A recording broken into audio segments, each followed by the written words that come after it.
ஓம் சாந்தி 14/8/2026 சாக்கார முரளி. இன்று சிவ பகவான் கூறுகிறார், இனிமையான குழந்தைகளே, தினந்தோறும் ஆத்மாவாகிய நான் எவ்வளவு சுத்தமாக ஆகியிருக்கிறேன் என்று தன்னைத்தானே கேளுங்கள். எவ்வளவு சுத்தமாக ஆகிறீர்களோ அவ்வளவு குஷி இருக்கும். சேவை செய்வதற்கான ஊக்கம் வரும். கேள்வி: வைரம் போன்று உயர்ந்தவர்களாக ஆகுவதற்கான முயற்சி என்ன? பதில்: ஆத்ம அபிமானி ஆகுங்கள். ஷரீரத்தின் மீது சிறிது கூட பற்று இருக்கக்கூடாது. கவலையிலிருந்து விடுபட்டு ஒரு தந்தையின் நினைவில் இருங்கள். இந்த உயர்ந்த முயற்சி வைரம் போன்று ஆக்கிவிடும். ஒருவேளை தேக அபிமானம் இருக்கிறது என்றால் மனநிலை பக்குவமற்றதாக இருக்கிறது. பாபாவிடமிருந்து தூரத்தில் இருக்கிறீர்கள் என்பதை புரிந்து கொள்ளுங்கள். நீங்கள் இந்த ஷரீரத்தையும் பார்த்து கொள்ள வேண்டும். ஏனென்றால் இந்த ஷரீரத்தில் இருந்து கொண்டுதான் கர்மாதீத நிலையை அடைய வேண்டும். அதாவது ஷரீரத்தின் மீது பற்று இருக்கக்கூடாதுன்னு பாபா சொல்லிட்டார் அப்படின்றதுக்காக ஷரீரத்தை கவனிக்காம இருக்கக்கூடாது. ஷரீரத்தையும் நல்லா பராமரிக்கணும், பார்த்துக்கணும். ஏன்னா இந்த ஷரீரத்தில் இருந்து கொண்டுதான் நம்ம கர்மாதீத நிலையை அடையணும். பாபா அழகா புரிய வைக்கிறார். முரளியின் பாடல்: முகத்தை பார்த்துக்கொள் மனிதா. ஓம் சாந்தி. யாருக்கு யோக பலத்தின் மூலம் பாவங்கள் நீங்குகிறதோ அவர்களுக்கு குஷியின் பாதரசம் ஏறி விடுகிறது என்று தந்தை குழந்தைகளுக்கு புரிய வைக்கிறார். குழந்தைகளாகிய நீங்களே உங்களுடைய நிலையை தெரிந்து கொள்ள முடியும். நிலை நன்றாக இருக்கும் போது சேவையின் ஆர்வம் மிக நன்றாக இருக்கும். எவ்வளவுக்கெவ்வளவு சுத்தமாகிக் கொண்டே போகிறீர்களோ அவ்வளவு மற்றவர்களையும் சுத்தமாக, அதாவது யோகியாக ஆக்குவதற்கான ஊக்கம் வரும். ஏனென்றால் நீங்கள் ராஜயோகிகள், ராஜ ரிஷிகள் ஆவீர்கள். ஹட்டயோகி ரிஷிகள் தத்துவத்தை பகவான் என்கிறார்கள். ராஜயோகி ரிஷிகள் பகவானை தந்தை என்று ஏற்றுக்கொள்கிறார்கள். தத்துவத்தை நினைவு செய்வதினால் அவர்களின் பாவம் எதுவும் விலகாது. தத்துவத்துடன் தொடர்பு கொள்வதினால் எந்த பலமும் கிடைக்காது. எந்த ஒரு தர்மத்தினரும் யோகத்தை அறியவில்லை. எனவே யாருமே உண்மையான யோகியாகி திரும்பி செல்ல முடியாது. இப்போது குழந்தைகளாகிய நீங்கள் உங்களுடைய நிலையை நீங்களே அறிந்து கொள்ள முடியும். எவ்வளவு தந்தையை நினைவு செய்கிறீர்களோ அவ்வளவு குஷி ஏற்படும். இப்போது தன்னை தானே சோதனை செய்ய வேண்டும். நான் எவ்வளவு நினைக்கிறேன், எவ்வளவு சுத்தமாக மாறியிருக்கிறேன், எனக்கு எவ்வளோ குஷி இருக்கு அப்படின்னு நீங்க உங்களையே பார்த்துக்கோங்க, சோதனை செய்யுங்க அப்படின்றார். எனக்கு ஷரீரத்தின் மீது எந்த பற்றும் இல்லைதானே என்று பார்த்து கொள்ள வேண்டும். தேக உணர்வு இருக்கிறது என்றால் காயாக இருக்கிறோம், அதாவது பக்குவமற்றவர்களாக இருக்கிறோம். பாபாவை விட்டு மிக தூரத்தில் இருக்கிறோம் என்று புரிந்து கொள்ள வேண்டும். குழந்தைகளே, இப்பொழுது வைரம் போன்று ஆக வேண்டும் என்று தந்தை கட்டளையிடுகிறார். தந்தை ஆத்ம அபிமானியாக ஆக்குகிறார். தந்தைக்கு தேக அபிமானம் கிடையாது. அதனால அவரால் மட்டும்தான் மற்றவங்களையோ ஆத்ம அபிமானியாக ஆக்க முடியும். அந்த சக்தி வேற யாருக்கும் இல்லை. குழந்தைகளுக்கு தான் தேக அபிமானம் இருக்கிறது. தந்தையின் நினைவின் மூலம்தான் நீங்கள் ஆத்ம அபிமானியாக ஆகிறீர்கள். நான் எவ்வளவு நேரம் தந்தையை நினைவு செய்கிறேன் என்று தன்னைத்தானே சோதனை செய்ய வேண்டும். எவ்வளவு நினைவு செய்கிறீர்களோ அவ்வளவு தன்னை தகுதியானவராக ஆக்கிக் கொள்வீர்கள். குழந்தைகள் சிலரை பார்த்து இவர்கள் கர்மாதீத நிலையை அடைந்து விட்டார்கள் என்று நினைக்கிறார்கள். ஆனால் அப்படி இல்லை. அதாவது இவங்க நல்லா முயற்சி செய்கிறாங்க, இவங்க கர்மாதீத்த நிலை அடைஞ்சிட்டாங்க அப்படின்னு நீங்கள் யாரையும் நினைக்க வேண்டிய அவசியம் இல்லை. ரேஸ் நடந்து கொண்டிருக்கிறது. ரேஸ் முடியும் போது ஃபைனல் ரிசல்ட் வெளியாகும். பிறகு விநாசம் கூட ஆரம்பமாகிவிடும். கர்மாதீத நிலையை அடையும் வரை இந்த ஒத்திகை நடந்து கொண்டே இருக்கும். விநாசம் வர மாதிரி வருது, இங்கே பூகம்பம் அங்கே வெள்ளம் அப்படின்னு வருது. அது அப்படியே என்ன ஆயிடுது, சரியாயிடுது, சாந்தமாயிடுது. நீங்கள் கர்மாதீத்த நிலை அடைஞ்சிட்டிங்கன்னா இந்த ஒத்திகை எல்லாம் இருக்காது, விநாசமும் ஆரம்பமாயிடும் அப்படின்றார். மனிதர்கள் பணக்காரர்களாக இருக்கிறார்கள், பெரிய பெரிய பங்களா இருக்கிறது என்றால் குஷி இருக்கும். ஏனென்றால் சுகம் நிறைய இருக்கிறது. இப்பொழுது கூட நீங்கள் தந்தையிடமிருந்து எல்லையற்ற சுகத்தை அடைகிறீர்கள். பாபாவிடமிருந்து நாம் ராஜ்யத்தை அடைகிறோம் என்பதை அறிவீர்கள். அதாவது இந்த உலகத்தில் பணக்காரர்களாக இருக்கிறாங்க அப்படின்னா சுக வசதிகள் இருக்கும், பெரிய பங்களா இருக்கும். அப்போ அவங்களுக்கு அதில் குஷி இருக்கும். ஏன் அப்படின்னா அதுலேயும் சுகம் இருக்குதானே, அழியக்கூடியதுன்னா கூட சுகம் இருக்கும். அதுபோல இப்போ நீங்க தந்தையிடமிருந்து அளவற்ற சுகத்தை அடைகிறீங்க. பாபாவிடமிருந்து நம்ம ராஜ்யத்தை அடைய போறோம் அப்படின்னு உங்களுக்கு தெரியும். அப்போ எவ்வளோ குஷி இருக்கணும் அப்படின்னு சொல்ல வரார். ஏன்னா அவ்வளோ நமக்கு அளவற்ற சுகம் கிடைக்கும். இப்பொழுது குழந்தைகளாகிய உங்களுக்கு நாம் நம்முடைய ராஜ்யத்திற்கு செல்கிறோம் என்ற குஷி இருக்கிறது. அங்கே பயப்படுவதற்கான விஷயம் எதுவும் இல்லை, வரி போன்ற விஷயமும் கிடையாது. பொதுவாக என்ன சொல்வோம், சத்தியுகத்தில் போலீஸ் இருக்க மாட்டாங்க, டாக்டர்ஸ் இருக்க மாட்டாங்க, ஜட்ஜஸ் இருக்க மாட்டாங்க, லாயர்ஸ் இருக்க மாட்டாங்க. இப்போ பாபா அங்கே டேக்ஸ் இல்லைன்னா அங்கே சார்ட்டர்ட் அக்கௌண்டன்ட்ஸும் இருக்க மாட்டாங்க, ஆடிட்டர்ஸு, டேக்ஸ் கன்சல்டன்ட்ஸு யாருமே இருக்க மாட்டாங்க. எந்த விதத்துலேயும் அங்கே பயம் இல்லை அப்படின்றார். இந்த உடலை பற்றிய கவலையும் இங்கே தான் இருக்கிறது. ஆகையால்தான் சத்குருவின் பார்வையினால் கவலைகளிலிருந்து விடுபட்டு விடுவோம் என்று பாடப்பட்டிருக்கிறது. கவலையிலிருந்து விடுபடுவதற்கு இப்போது நாம் எவ்வளவு முயற்சி செய்ய வேண்டும் என்பதை அறிவீர்கள். பிறகு 21 பிறவிகளுக்கு எந்த கவலையும் இருக்காது. தந்தையை நினைவு செய்வதினால் நீங்கள் மிகவும் உறுதியாக ஆடாதவராக இருப்பீர்கள். எவ்வளவு தந்தையை நினைப்பதற்கான முயற்சி செய்கிறீர்களோ அவ்வளவு நன்மை ஏற்படும். முயற்சி செய்வதற்கான நேரம் இதுதான். பிறகு விநாசமும் கோலாகலமாக நடக்கும். இப்பொழுது ஷரீரத்தின் மீது பற்று இருக்கிறதல்லவா? ஷரீரத்தை நன்றாக பராமரித்துக் கொள்ளுங்கள் என்று பாபா சுயம் கூறுகிறார். இது கடைசி ஷரீரம்.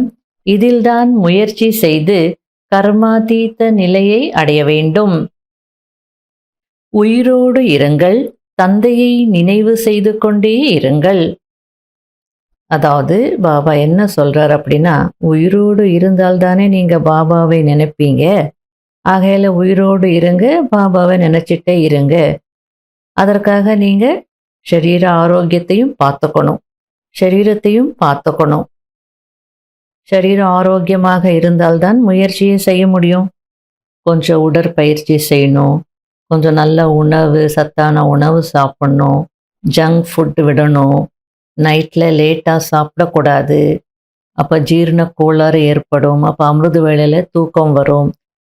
இப்படி சரீரத்தை நீங்க பார்த்துட்டீங்கன்னா தான் இந்த சரீரத்துல இருந்து நல்ல முயற்சி செய்ய முடியும், பாபாவை நினைக்க முடியும், 21 பிறவிகளுக்கான அந்த பலனை அடைய முடியும் அப்படின்னு சொல்றார்.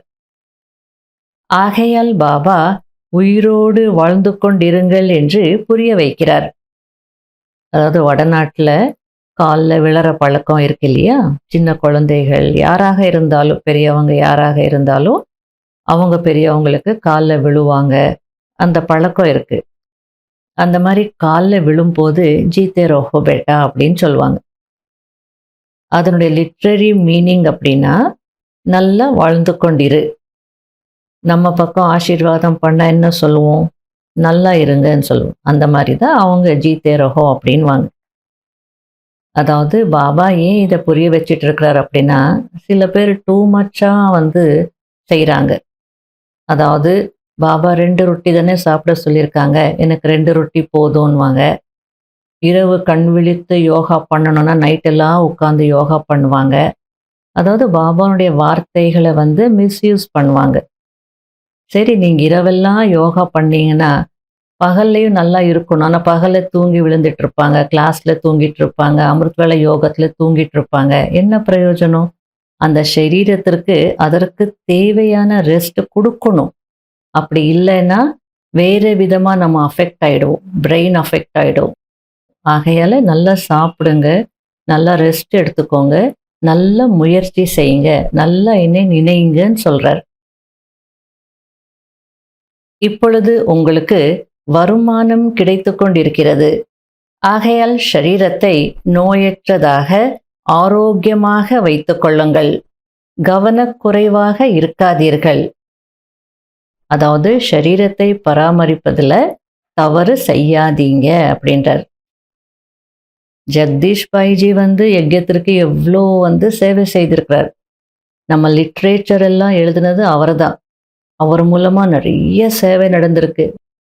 விங் சர்வீஸ் எல்லாம் செய்யணும்னு இன்வென்ட் பண்ணதும் அவரே தான். அப்படி இருக்கிறவர் அவரோட சரீரத்தை கவனிக்கல. ஆகையில அவர் சரீரத்தை விட்ட பின்னாடி பாபா போக் மெசேஜில் சொன்னார், ஜெகதீஷ் பாய் நாலேஜ்ஃபுல்லாக இருந்தார், ஆனால் தன்னுடைய சரீரத்தை எப்படி பராமரிக்கணுன்ற நாலேஜ் அவருக்கு இல்லாமல் போயிடுச்சின்னு. அதனால டூ மச் சரீரத்தை கவனிக்கவும் கூடாது. ஏன்னா சிலர் என்ன செய்வாங்க, பாபா தான் சொல்லிட்டார் இல்லையா சரீரத்தை கவனிக்கணும்னு சொல்லி டூ மச் கவனிப்பாங்க சரீரத்தை. இது எனக்கு ஒத்துக்காது, இது பிடிக்காது, இது சாப்பிட்டா இது ஆகிடும், அதை சாப்பிட்டா எனக்கு ஹெல்த் ஸ்பாயில் ஆகிடும் அப்படின்னு ரொம்ப இருப்பாங்க. அப்படியெல்லாம் இல்லை. பாபா நினைவில் எது சாப்பிட்டாலும் நல்லா தான் இருப்போம். அதற்காக நெக்லெக்டும் பண்ணக்கூடாது, இக்னோர் பண்ணக்கூடாது. உணவு விஷயத்தில் கவனமாக இருந்தால் எதுவும் ஆகாது. கவனமாக இருங்க, எவ்வளோ வேணுமோ சாப்பிடுங்க, ஒத்துக்கலைன்னா விடுங்க. அப்போ உணவுல நம்ம கரெக்டாக இருந்தோம்னா ஆரோக்கியமாக இருப்போம்.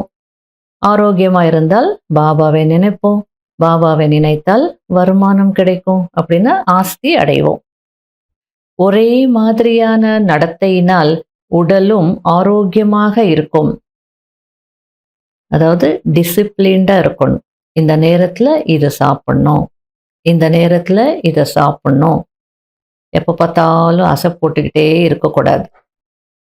அதனால அந்த டிசிப்ளின், இந்த நேரத்துக்கு எழுந்திருக்கணும், இந்த நேரத்துக்குள்ளே குளிச்சிடணும், காலை கடனெல்லாம் முடிச்சிடணும், இந்த நேரத்துக்கு சாப்பிட்டுடணும், அப்படிலாம் கரெக்டாக நீங்கள் டிசிப்ளின் ஃபாலோ பண்ணிங்கன்னா ஆரோக்கியம் இருக்கும் அப்படின்றார். இது விலை மதிப்பற்ற உடல். இதில் முயற்சி செய்து தேவி தேவதையாக ஆகிறீர்கள். எல்லா புகழும் இந்த நேரத்திற்கு தான். எனவே குஷி இருக்க வேண்டும். நீங்கள் பாபாவின் உதவியாளர்கள். உதவியோ அனைவருக்கும் தேவையல்லவா? தனியாக பாபா என்ன செய்வார்? எத்தனை பேருக்கு மந்திரம் கொடுப்பார்? நான் உங்களுக்கு கொடுக்கிறேன், பிறகு நீங்கள் மற்றவர்களுக்கு கொடுக்க வேண்டும். இந்த ஞானம் மறைந்து போய்விடும். பிறகு நான் சொல்லும் போதுதான் நீங்களும் கேட்க முடியும் என்று பாபா கூறுகிறார். நாம் எதிர்காலத்தில் அக்யூரேட்டாக, அதாவது துல்லியமாக இதுபோல் தேவி தேவதையாக மாறுவோம் என்பதை குழந்தைகள் இப்பொழுது அறிந்திருக்கிறீர்கள். நீங்கள் உலகத்தை தூய்மையாக ஆக்குகிறீர்கள். எவ்வளவு பெரிய பதவி! நான் எவ்வளவு சத்தோ பிரதானமாக ஆகியிருக்கிறேன், எவ்வளவு தூய்மையாகியிருக்கிறேன். நரகவாசிகளை சொர்க்கவாசிகளாக ஆக்கக்கூடிய சேவையை எவ்வளவு செய்கிறேன் என்று தன்னை தானே பார்த்து கொள்ள வேண்டும். நல்லது. இனிமையிலும் இனிமையான தேடி கண்டெடுக்கப்பட்ட செல்ல குழந்தைகளுக்கு மாத்பிதா பாப் தாதாவின் அன்பு நினைவுகள் மற்றும் குட் மார்னிங். ஆன்மீக குழந்தைகளுக்கு ஆன்மீக தந்தையின் நமஸ்காரம். கடைபிடிக்க வேண்டிய முக்கியமான சாராம்சம். முதல் பாயிண்ட், தந்தைக்கு சமமாக நிரகங்காரியாக, அதாவது அகங்காரமற்றவராக ஆக வேண்டும். இந்த ஷரீரத்தை பராமரித்து கொண்டே சிவ்பாபாவையும் நினைவு செய்ய வேண்டும். ஆன்மீக சேவையில் தந்தைக்கு உதவியாளர் ஆக வேண்டும். இரண்டாவது பாயிண்ட், உள்ளுக்குள் எந்த ஒரு பூதத்தையும் இருக்கவிடக்கூடாது. ஒருபோதும் யார் மீதும் கோபப்படக்கூடாது. அனைவரிடமும் மிகவும் அன்பாக நடக்க வேண்டும். தாய் தந்தையை பின்பற்றி சிம்ஹாசனத்தில் அமரக்கூடியவர் ஆக வேண்டும். வரதானம். சுயநலம் என்ற வார்த்தையின் அர்த்தத்தை அறிந்து கொண்டு சதா ஒரே சீரான மனநிலையில் நிலைத்திருக்கக்கூடிய சகஜ முயற்சியாளர் ஆகுங்கள். அதாவது ஹிந்தியில சுயநலத்திற்கு ஸ்வார்த் அப்படின்னு சொல்லுவாங்க. அந்த ஸ்வார்த் என்ற வார்த்தையை பிரிக்கும் போது ஸ்வா பிளஸ் ரதம் அப்படின்னு ஆயிடுது. அப்போ சுயத்தின் ரதம்.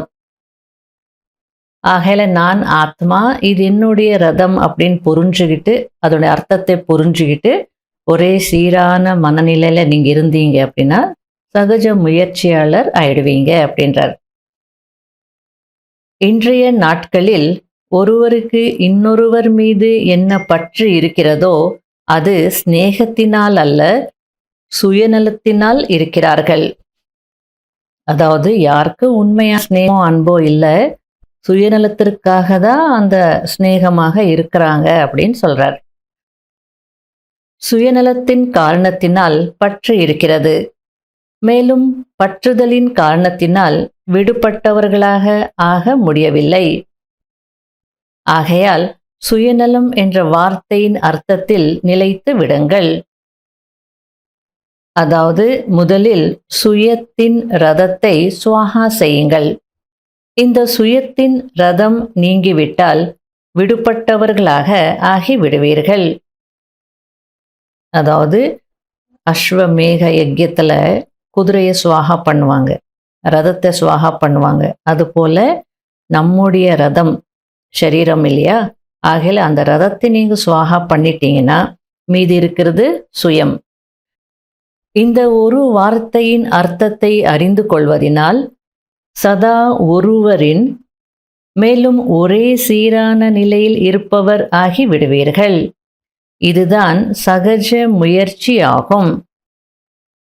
இந்த தமிழ் வார்த்தையும் நம்ம பிரிச்சோம் அப்படின்னா சுயநலம், சுயத்தின் நலம்.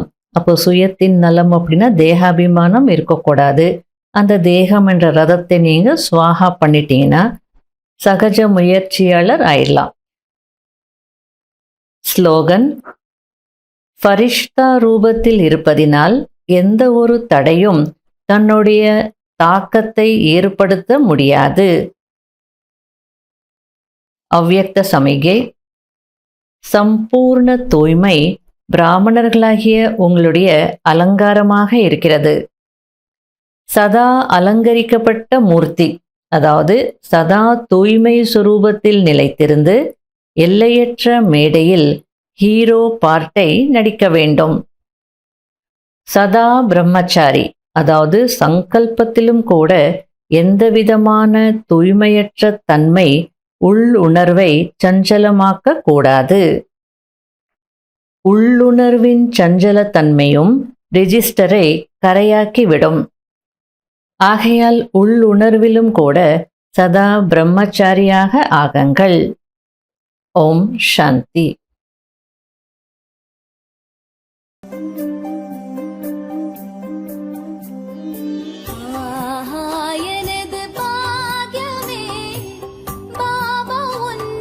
கிடைத்ததே எனது பாக்கியமே, பாபா உன் அன்பு கிடைத்ததே. கடலே கடலே உன்னிடம் உன்னிடம், கடலே கடலே உன்னிடம் உன்னிடம் ஒரு துளி அடைந்ததே. புதிய வாழ்வு மலர்ந்ததே. எனது பாக்கியமே, பாபா உன் அன்பு கிடைத்ததே.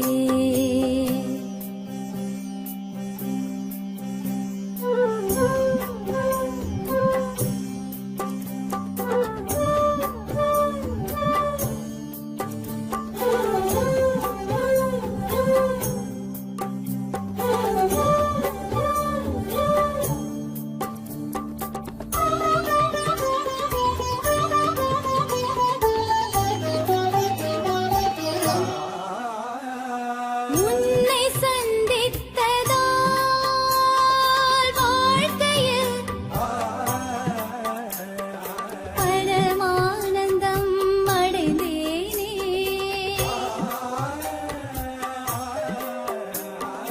உன்னை சிந்தித்ததால் இதயத்தில் பேரானந்தம் அடைந்தேனே.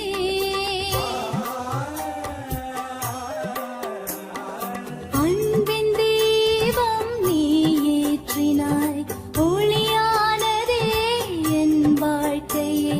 கடலே கடலே உன்னிடம் உன்னிடம், கடலே கடலே உன்னிடம் உன்னிடம் ஒரு துளி அடைந்ததே. புதிய வாழ்வு மலர்ந்ததே. எனது பாக்கியமே, பாபா உன் அன்பு கிடைத்ததே.